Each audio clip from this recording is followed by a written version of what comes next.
Chào cả nhà, mời cả nhà ăn cơm với gia đình em hen. Ngày qua hồi chiều hai vợ chồng đi găng được mớ cá này cả nhà. Nè, đem về cô Tiêu. Cơm ở nhà ngon Cá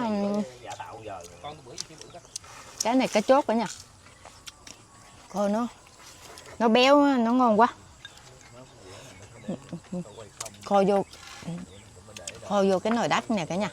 nè. Ngon quá cả nhà mình ơi. Với còn mới em chiên chấm nước dầm nước mắm, chấm bông súng. Bông súng đi găng cá gặp mớ bông súng hái về luôn cả nhà ơi.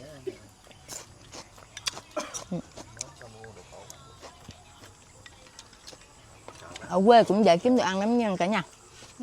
Kiểu lặn lội chút xíu là có đồ ăn hà mọi người. Cái chốt kho béo.